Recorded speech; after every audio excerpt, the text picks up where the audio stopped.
আল্লাহ তাআলা হাজীদেরকে এত সম্মান দিয়েছেন, যারা হজ করে। আল্লাহ সুবহানাহু ওয়া তাআলা আল্লাহ জাল্লা শানহু বলেন, যেই আসওয়াক পাথরে চুমা খায় হাজিরা হজ করবার যায়া, চুমা খাবার না পাইলেও উদ্দেশ্য করিয়া হাত উঁচা করলে আল্লাহ আকবার কইয়া গুনাহ টাইনা নিয়ে যায় পাথরে। এই পাথরের চোখ আছে, মুখ আছে, কান আছে, সব শুনে, চোখ আছে, দেহে। হাসরের ময়দানে এই পাথর বলবেন, আল্লাহ, যারা হজ করবার আইছে, যারা আমাকে চুমা খাইছে, চুমা খাওয়ার চেষ্টা করছে, এদেরকে তুমি মাফ করে দাও। আল্লাহ তাআলা বলবেন, এরা তো গুনাহ করছে, অন্যায় করছে, আমার হক নষ্ট করছে অনেক। বলবে, এদেরকে যদি ক্ষমা না করো তাহলে আমি এমন চিৎকার দিব যে জান্নাতীরা জান্নাতে যায়, এরাও শান্তিতে থাকতে পারবে না আমার চিৎকারে। এরকম কথা শোনার পরে পাথরের এই দরখাস্ত, আসওয়াক পাথরের দরখাস্ত, আল্লাহ তাআলার হক যদি কেউ নষ্ট করে দেয়, বান্দার হক যদি নষ্ট না করে, শিরকি গুনাহ যদি না করে থাকে, তাহলে আল্লাহ তাআলা মাফ করে দিবে পাথরের দরখাস্ত। কিন্তু আল্লাহ সুবহানাহু ওয়া তাআলা আল্লাহ জাল্লা শানহু বলেন, এর পরেও অনেক হাজী আছে যে তাদের হজও কবুল হবে না, পাথরের দরখাস্ত মঞ্জুর করা হবে না, তারা জাহান্নামে যাবে। ভাই দোস্ত বুজুর্গ, আমার নিজের চোখের দেখা যে হজ করে আইছে, মুখের মধ্যে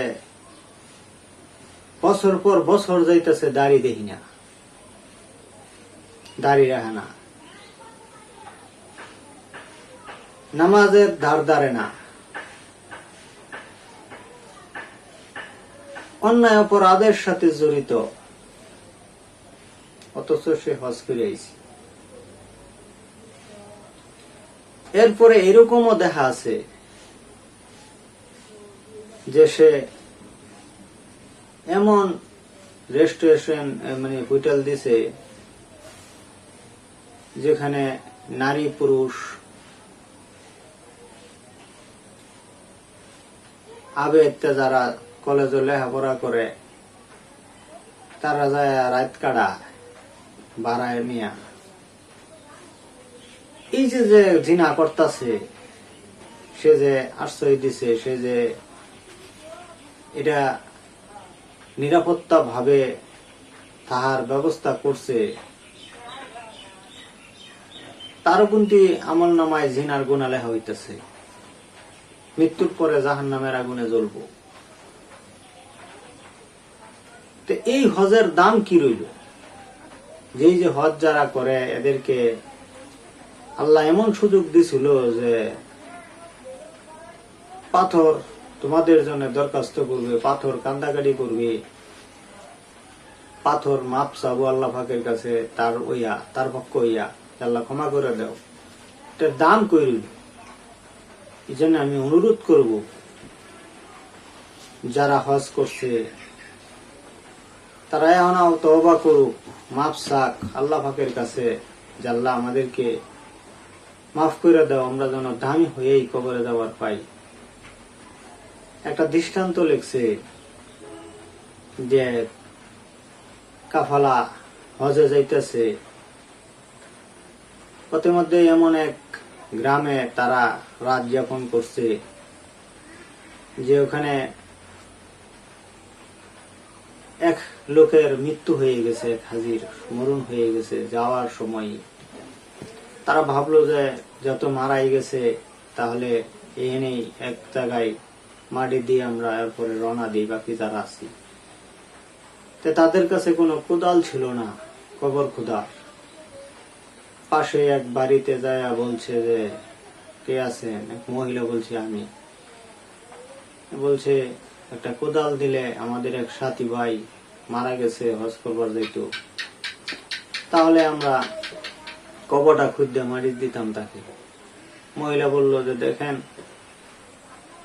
কোদাল আপনার আবার দিয়া যাবেন, আমি কিন্তু যাই ওখান থেকে আনবো না। বললো ঠিক আছে দিয়া যাবো। কবর খুঁজা কবরের ভিতরে যে কোদাল রাখছে ওই কোদাল আর তুলে নাই, ওইভাবে লাশ নামায় মাটি দিয়ে লাইছে। এরপরে তাদের স্মরণ হয়েছে কোদাল খো। একজনে বলে কোদাল তো কবরের ভিতরে রয়ে গেছে, তুলি নাই। বললো এখনই তো মারি দিছি, একটু ফাঁক করিয়া হাত ঢুকাই দিয়া নিয়ে আসি। উদ্দেশ্য করিয়া হাত ঢুকানির উদ্দেশ্য করিয়া ফাল্টি ফুল্টি সরাই হেরা তাকায়া দেহে ভিতর দিকে এমন জোরে এক চাপ দিছে মাটিয়ে, যেখানে মিশায় হালাইছে। আর এই কোদাল আর ওই লাশের হাত ঝিনজুর দিয়ে বান্ধা। এটা দেখে তাড়াতাড়ি করে তারা আবার কবর ডাইকে ফেলাইছে, দিয়া বলছে এখান থেকে কোদাল তোলা সম্ভব না। তো এখন বললো যে মহিলার কাছ থেকে তো এই কোদালের দাবি ছাড়াই তৈরি করতে, চলো এই কোদালের সে আরো ডাবল টাকা মহিলাকে দিয়া বলি বই নামনে একটা কোদাল কিনা লইয়ে। কোন কারণে কোদাল তুলতে পারলাম না। পরবর্তী গেছে জাহেরিয়া মহিলার এটা বাড়াইয়া দিয়া বলছে যে মনে কিছু নিয়েন না, কোদালটা কোনো কারণে দিতে পারলাম না, কবরের ভিতরে রয়ে গেছে, আপনি একটা কোদাল কিনে নিন। যে মহিলা বললো ঠিক আছে দাবি ছেড়ে দিলাম। তারা হস্টস করে হাইরে আবার ওই যে লোক মারা গেছে এই লোকের স্ত্রীর কাছে এসে বললো যে আপনার স্বামী তো হজ করবার যায় বলাই মারা গেছেন, তাকে তো আমরা মারি ছেলে দিয়ে পরে যে আমরা হজ করে আইছি, কিন্তু ঘটনা তো একটা হয়ে গেছে যে আপনার স্বামী তো আযাবের লক্ষণ দেখলাম, এমনটা কেন হইল? স্ত্রী বলল যে আমি অনেক তাকে বুঝাইছি এর আগে, কারণ একটা স্ত্রী জানে স্বামী কেমন, ভালো না খারাপ, স্বামী কি হালাল খায় না হারাম খায় স্ত্রী জানে।